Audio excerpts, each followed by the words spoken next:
I'm sorry,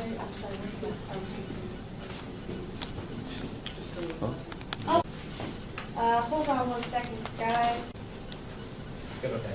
Hi everybody, my name is Vishal, and these are my friends Josh, Despina, and Sanjana. And today we're going to be talking about the existence of racism and prejudice in science fiction. So to start off, I'm going to go with a little bit of background. And to use that, we're going to talk about famous science fiction author Samuel R. Delany. And Delany wrote an article called Racism and Science Fiction, where he talked about his experience that he felt when he was writing, where he felt that things other than his writing ability was taken into account. And what was really interesting in this article was that not only did he take his own experiences, but he blended in the experiences of other blossoming black science fiction authors during this time period. And a really interesting concept that he brought up was racism versus individual racism. And this may sound confusing at first, but in his definition of individual racism is racism that we're born with, or inherent racism. And what he was trying to say is that that doesn't actually really exist. There's no way people are born hating another race or another person, thinking they're superior. But rather, it's the institution of racism that we fall into, where it takes our cultural values and our society's unspoken rules, and we fit into that to determine who's superior or inferior. And now I'm going to pass it on to Josh, who's going to talk about our thesis and our arguments. Okay, so Vishal just gave us a little bit of an introduction to the topic of racism, individual versus societal racism. But the main question that we want to answer today is, how do authors and artists use science fiction to challenge themes of racism and prejudice in our society? And throughout this presentation, we hope to argue that these authors and artists, they utilize analogies for minorities, as well as settings, such as locations and times in history, to represent the unjust treatment of these people and subsequently challenge prejudice and racism. So to start off with, we're going to be talking about analogies for minorities, and Despina's going to talk about that. Alright, so we will be using two archival texts to support our argument as well as other sources. I'll start off by talking about Race Against Time, which is one of our archival texts, and Sanjana will continue with Escape to Witch Mountain. So Race Against Time is a science fiction novel written by Pierce Anthony in 1973. And the story itself revolves around a typical teenage boy. I have to specify his race because that will play into context later on. So he's a typical white teenage boy living in 1960s America. And he notices some peculiarities of the things surrounding him, such as his dog that can climb trees. And so these oddities lead him to discover the bizarre truth of the world that he's living in. So this world that he's living in is composed of three couples, each representing the three races that exist in this world. So there are only three races: white, black, and Asian. And each of these couples is considered a purebred couple because the rest of society itself is just a mix of all races, and they're just considered standard. And so each couple lives in a simulation of their respective cultures. So for example, for the white couple, they live in 1960s America. For the Asian couple, they live in imperial China. And so the distinction between these simulations is that each of them represent a peak cultural time period. So for the white race, the peak cultural time period is 1960s America. And so now on to the rest of our archival sources. So Escape to Witch Mountain is a science fiction novel written by Alexander Key in 1968. And the plot basically revolves around these two orphans, Tony and Tia, who we later find out are actually extraterrestrials. But they're on Earth right now and they've suffered severe memory loss. So they have no idea who their parents are, where they're supposed to be from, and why they're on Earth. But they do know that they're each other's siblings, which I don't understand, but it's science fiction, so we can question it. So they have, because they're aliens, they have these superpowers. So they have these abilities that we see are, they can stop a car crash, they can win every game of baseball. And so that kind of creates a rift between them and everyone else in the orphanage. But eventually, thankfully, this man called Duranian, who's actually a crook, pretends to be their uncle and tries to adopt them, but eventually they flee because they realize that he just wants to exploit them because of their powers so that they can kind of benefit his businesses. So they escape and they go embark on this journey of self-identity, and they go to Witch Mountain, which is where they find the rest of them. So, Escape to Witch Mountain is essentially a children's novel, but Alexander Key kind of incorporates these things that we see are analogies to minorities in the real world. For example, one of them is the fear that their powers create in the orphanage. They kind of reflect the fact that we ourselves are very against the idea of someone else being even slightly different to us. And eventually when Duranian comes into the picture and he tries to exploit them, that kind of makes us question, especially because these two are very young, very confused kids. What Key does is make us think about why it's so easy for us to exploit or to put down people who are actually a lot like us, but just have a few differences. Similarly, in Race Against Time, there are a few analogies to minorities in the real world, which just talk about that. So in Race Against Time, you might not necessarily notice direct analogies for minorities. However, the strict separation between these races really emphasizes the racism that this world is built upon. And the whole premise of the story is that racial purity will save the world and that racial intermingling is a threat to humanity. And so you could say that these purebred couples are considered a minority just number-wise, but they're not really a underrepresented or a disadvantaged minority. So in this case, they don't necessarily represent an analogy for minorities. However, the fact that they exist in conjunction with the standard race really leads to thinking about how we see racism in our own world. Because nowadays, or historically at least, people have often justified racism saying that we're afraid of the unknown, or we think that the other race is impure. And so just having the pure versus the impure really shows that Pierce Anthony has managed to create a world that's really not too far off from our own world. Okay, so now we're going to talk about setting. And setting is used as a mechanism to challenge racism and prejudice. In order to introduce that, we're going to talk about famous Afrofuturist musician George Clinton. And in this quote, he says, "We had put black people in situations nobody ever thought they would be, like the White House. I figured another place you wouldn't think black people would be in would be outer space." And this is really important in fiction itself too, or any literature, because setting is really instrumental in setting the character's values and the tone of the piece overall. And it helps shape our expectations about the character's reactions. Say if you're reading a novel set in the 1800s, you wouldn't really expect the characters to react in ways that would be according to our 21st century social norms. And now, since we know the importance of setting, we're going to go and we're going to transition to how that relates to our archival sources. So the first one that we'll look at is Race Against Time. It's just a more concrete example of how setting is important. So as I already mentioned, each couple lives in a simulation of their respective peak cultural time period. And so you have 1960s America for the white race, you have Imperial China for the Asian race, and a tribe in Savannah for the black race. And so the significance of these settings is that each of them represents stereotypes that we associate with the words of being white, black, or Asian. In a very simple manner, if someone asks, what do you think of someone who's black, if they're very simple-minded, they will probably say something along the lines of a tribe in the Savannah. So using this setting, Pierce Anthony really manages to expose the prejudice and the racism that we use in our society. Additionally, the peak cultural time period being used for the white race is significant because historically it actually coincides with the 1960s civil rights movement. And so this contrast between the true historical context and the context of the setting being used in the story just really leads us to realize how drastic these two are, and how in this novel racism is a very prevalent subject, and it really leads and pushes the way the characters think and interact with each other. Okay, so in addition, setting also plays a very big role in comic books, as we see here.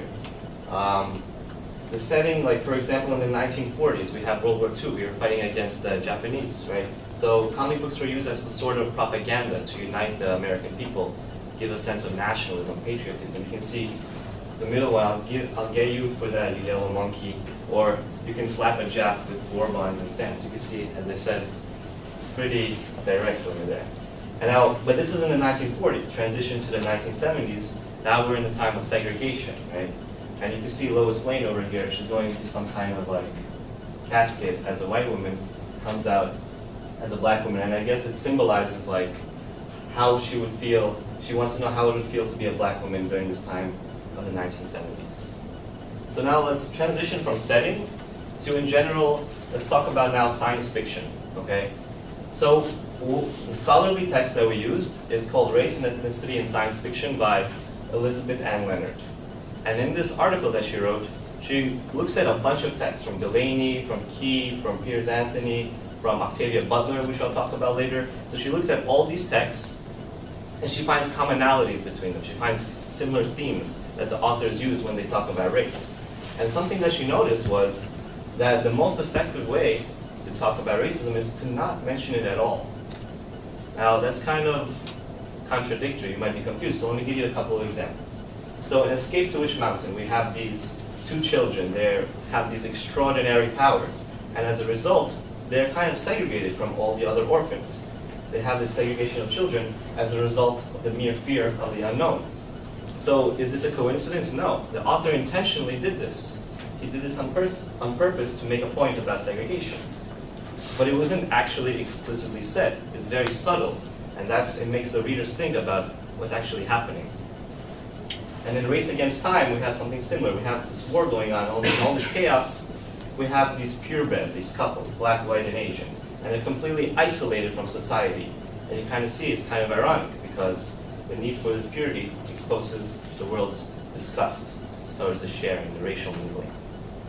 So continuing in the analysis, Elizabeth Ann Leonard, she finds something else that's very interesting. She finds that the actual upbringing of the characters, and the authors too, the upbringing and how they were raised, it plays a big role in how they perceive or react to racism and prejudice.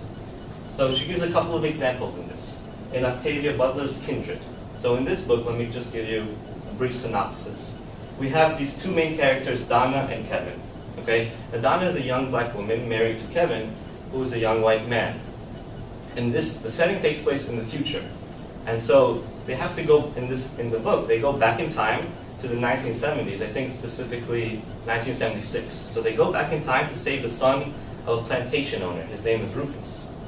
But when they go back, they both experience completely different things. Donna, since she's a young black woman, she reacts much more severely because she actually felt these prejudices during her time. She actually was upbringing with her upbringing dealt with these segregations. So when she went back in time, she acted much more harshly to the circumstances. While Kevin, although he did react, it was not nearly as severe. So like Leonard says, the upbringing and culture of the characters plays a big role in the grand scheme of things. But it's not only the characters themselves, the authors too. Octavia Butler versus Orson Scott Card that I have over here.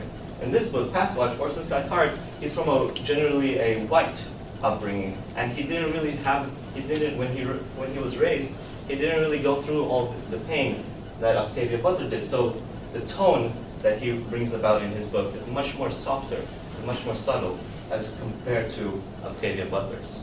So you can see how these authors in general, they use science fiction as a platform to talk about their views on racism, prejudice, and stereotypes. And to continue, we're going to talk about Delaney, who has his theory on racism as well. So as I mentioned before earlier, Delaney is really big on the idea of that cultural values, and society itself has a big part in racism. As we touched on before, Leonard has the same idea. So here we're going to say that cultural values has a really big impact on our characters' values, and we can even go as far as to say that has an impact on their very identity. And here we have a short story by Bradbury called Way in the Middle of the Air. And that depicts the loss of such practices and how it leads to a loss of identity. And here in this short story, what happens is there's an African diaspora from Earth to Mars because the African Americans and black people in general are tired of all the hate and the prejudice they have faced. And there's a character, a racist store owner named Mr. Teese. And once he sees everybody leaving, he comes to a stark realization that as a person who is really frequently involved in lynchings and racism and hatred, that without a target for his actions, it seems as if he's at a loss what to do, and it's taking away from his very identity. Mike Resnick, in his book, A Miracle of Rare Design, he falls a little bit with what Leonard said about not mentioning racism directly at all. What he does is that he displaces the tension between minorities and majorities and their cultural values between humans and actual alien races. And throughout the novel, you can see as the main character and humans interact with various alien races, they tend to look down upon them and have a feeling of superiority, which what happens in our world today, except between different races and cultures. And Du Bois wrote a story called The Comet. I'm going to go into that more deeply in the next slide. But here he explores a really different idea about what would happen if, what would racism exist if there was no society, or the institution of racism, as Delaney said before, that was a race. And if you take, so go back for a second.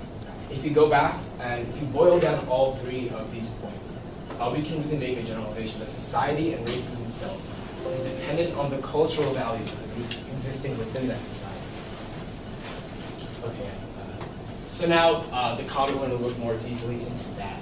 And the premise of the comet actually takes place in the early 20th century, so the 1900s, the Jim Crow segregation and everything. And there's a group of bank robbers, and one of the men is a black man named Jim. And they lower him into the safe, saying that no white man's life is worth it, that only it's okay to risk a black man's life. And this shows the dependency and the contempt that white Americans had for black Americans during that time period. But coincidentally, during this time, the Earth passed through the trail of the comet, and it extinguished most of human life. So Jim meets an upper-class wealthy woman named Julia, and at first they have some tension between each other, but slowly they move past that, and Julia no longer sees Jim as a black man, but just as a man.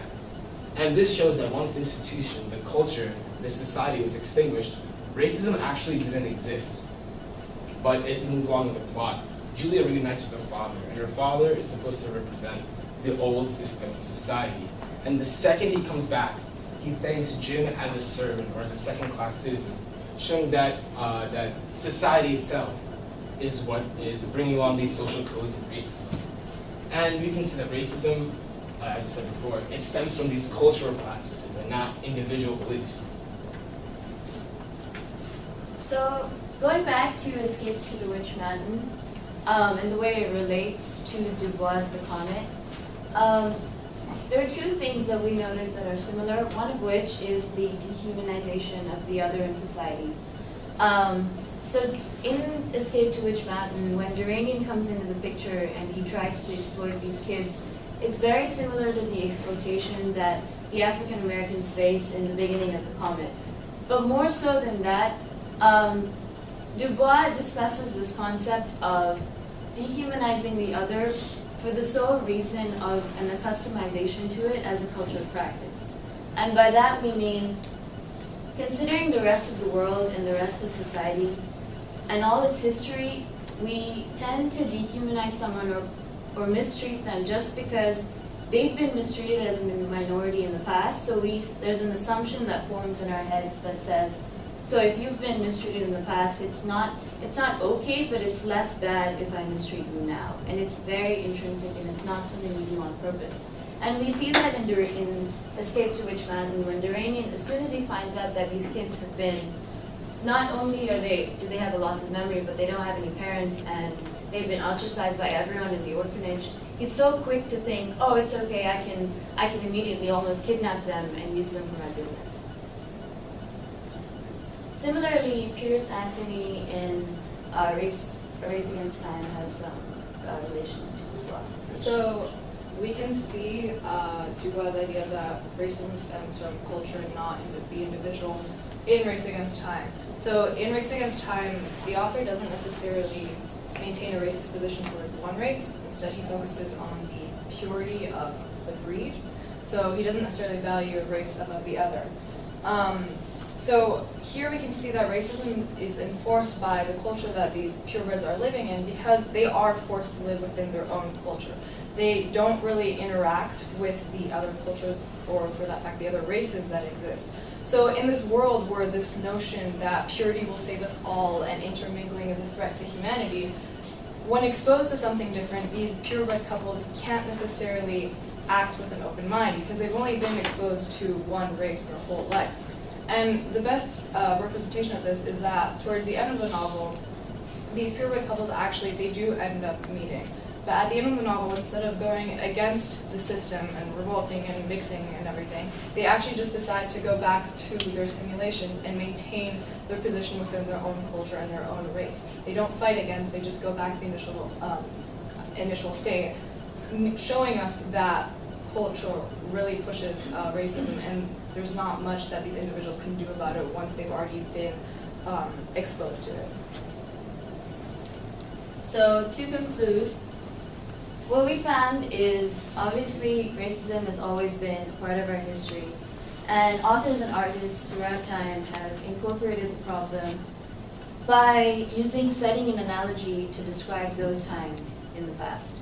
But something else we saw while reading these articles and during our research is that a lot of these people delve into something deeper, which is the possibility of racism existing in the future and its obvious existence in the present, and they do that by including the contradictory nature of our values along with the cultural influence that it has on all of us.